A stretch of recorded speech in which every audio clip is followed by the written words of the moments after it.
Okay, hi Rangika. Let's take a look at this new set of essays you have sent to us. People are using online translation apps. Do the benefits outweigh the disadvantages? Let's see what you said. Experts throughout both the here is missing. Both the developing and developed world debate whether digital translation applications save the public from the hassle of communication with foreigners in their native language. However, some believe, all right, you're missing articles here. I can see this is happening over and over again in these two sentences. So what I'm going to do is I'm going to place the articles where they should be. Let's try it one more time. Experts throughout both the developing and developed world debate whether digital translation applications save the public from the hassle of communication with foreigners in their native language. However, some believe the invention of these applications creates a conflict in some areas, and personally I also agree to a certain extent. This essay will discuss both sides using examples from current applications and Harvard University to demonstrate points to support arguments. Okay, there it's fine. There's one thing I want to reread here. I wasn't really crazy about this expression here, create a conflict in some areas. It's just rather vague. I'm not really sure what you're trying to tell us, what you're trying to say. So I would have preferred to see this written a little differently, a little more clearly. Other than that, I think you're fine. Just be careful with the articles and where you use the. And okay, so let's move on. There is ample evidence that these translation applications serve you don't want for here. Serve the majority of tourists during traveling and for businessmen. No, get rid of for. So, these translation applications serve the majority of tourists. No, not during. Let me try it one more time.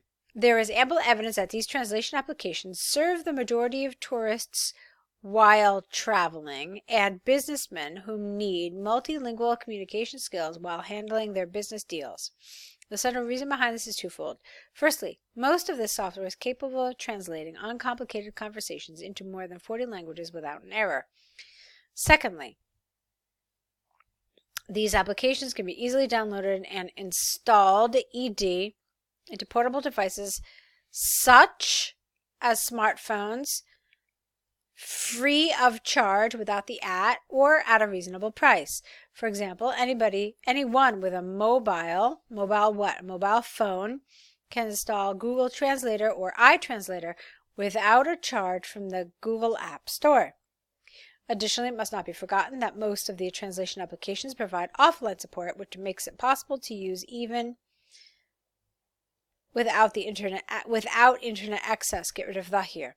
Therefore, it is conclusively clear that language translation software undoubtedly assists average citizens to communicate in a foreign tongue. Okay, so the paragraph was fine for the most part, but there was one problem. You have two main ideas here. You have one that it translates conversations into 40 languages, and then you talk about how it's free or of charge. Yeah, basically it's free of charge, okay? So into portable devices. But the rest of your paragraph, what did you deal with here? You basically talked about it being free, and then you talked about being available without internet access. So this second portion really was irrelevant. I mean, it wasn't anything that you expressed earlier.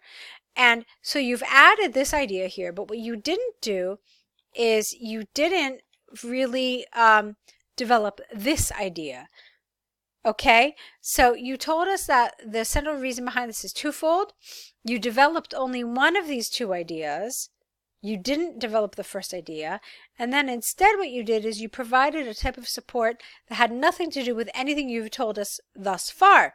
You said that it's possible to use without the internet. And so there seems to be a little disconnect here with the cohesion of the essay, of this paragraph. You've got ideas that don't link together, you have unsupported ideas, and you have this extra support that is really irrelevant. So that's the kind of thing I really want to be careful about. What's going to happen is that an error like this is it's going to affect both your task achievement because you didn't go into detail, you didn't develop one of your ideas, and then it's also going to affect your coherence and cohesion score because you haven't really fully clearly linked all of your ideas together, okay? So it's the kind of mistake that's going to hit you in two different places. Okay, let's go on to your next paragraph. Although these applications are beneficial for the public in general, the controversial impact results in certain career segment. What? The controversial impact. I don't understand this. I don't understand this at all. This whole section here. So it's beneficial for the public in general. The controversial impact. No, how about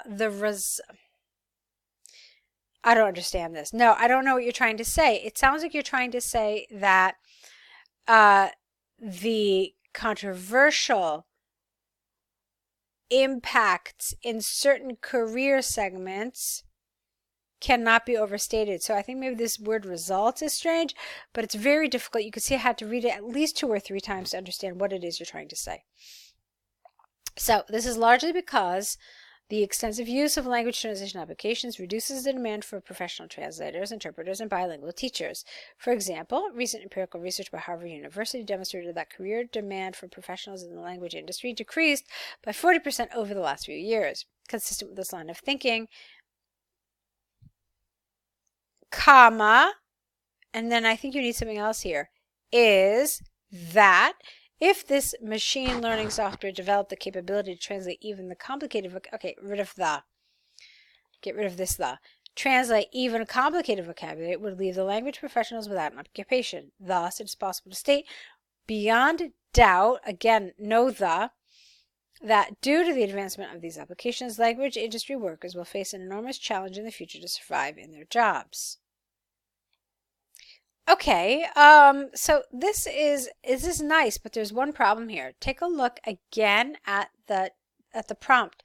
Do the benefits outweigh the disadvantages? So they're asking you really to look at disadvantages, plural, multiple disadvantages. Look at your paragraph again and tell me whether you have talked about one disadvantage or whether you've talked about multiple disadvantages, because you're supposed to talk about at least 2. It's supposed to be multiple disadvantages. From what I could see here, although I do want to read it one more time to give you the benefit of the doubt, it appears that essentially you've talked about just one disadvantage, and that's just not going to be enough.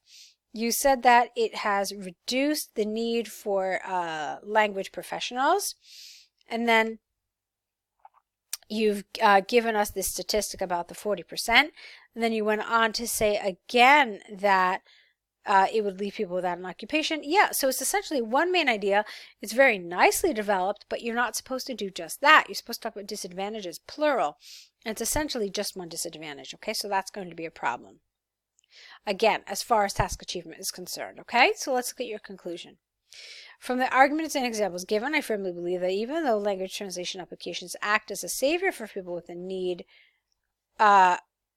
for basic multilingual communication skills, these applications will continuously decrease the necessity for language industry experts in the society.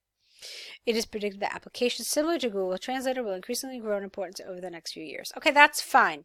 But I think I've been pretty clear about what some of the errors and what some of the shortcomings of this essay were.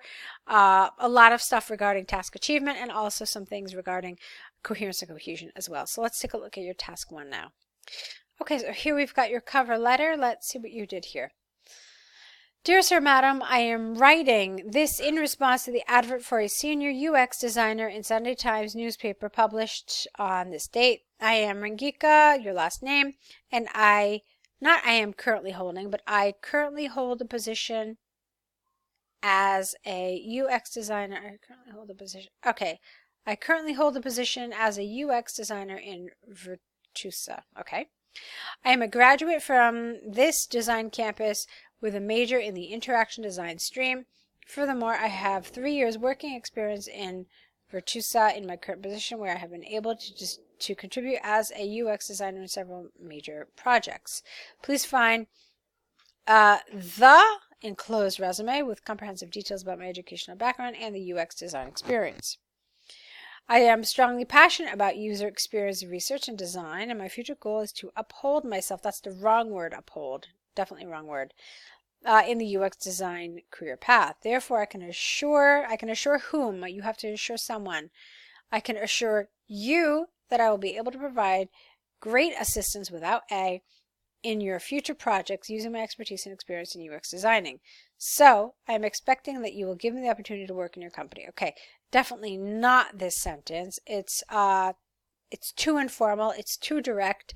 It's not the kind of language you want to be using.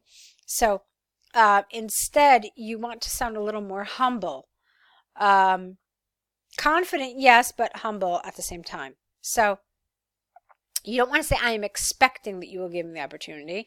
You could say, so I hope I will have the opportunity to work in your company. It's a better idea. Okay, I look forward to hearing from you. Yours faithfully. Okay, so let's talk about this. Let's talk a little bit about the bullets here. Possible qualifications. Did you give them? You said that you have 3 years working experience. Fine. And then that's it. And then you talked about your past experience. Yeah, you said a little bit about that. Your energy, enthusiasm. Basically, I felt like all of this needed a little extra development. I really don't think that you developed any one of these bullets sufficiently. That's my honest feedback. Did you meet the word minimum? Yes, you did. But I think that some of this needed a little more extension. So let's talk about where. So you talked in this paragraph about having a degree. Where was it? I am a graduate. Okay, fine. And you said you have 3 years experience. So let's just assume that this is fine, this possible qualifications. I thought you needed to definitely say more about this. This is the only thing that you said about energy and enthusiasm, and I think you should have done more. It's an entire bullet, so you should have treated it sufficiently. Now, in your past experience, I felt like you kind of linked these together. You could have said a little bit more. You could have said something specifically about what you've done in this role to just kind of convince us that you do in fact know what you're talking about and that you do have past experience. So I thought that 2 of those bullets definitely could have been more explored. It was fine. There was a couple of places, obviously, that I pointed out to you where I wasn't totally happy with the language I used. I thought it was a little too informal. It didn't have the right tone for a cover letter. In cover letters, you need to sound confident, but also at the same time humble, as if like you deserve a chance to meet them for an interview, but you understand that there are other people who are just as qualified as you, perhaps more. So you really just need to show, why you think you're the best fit. But again, there has to be an air of humbleness to it, an air of humility, that is.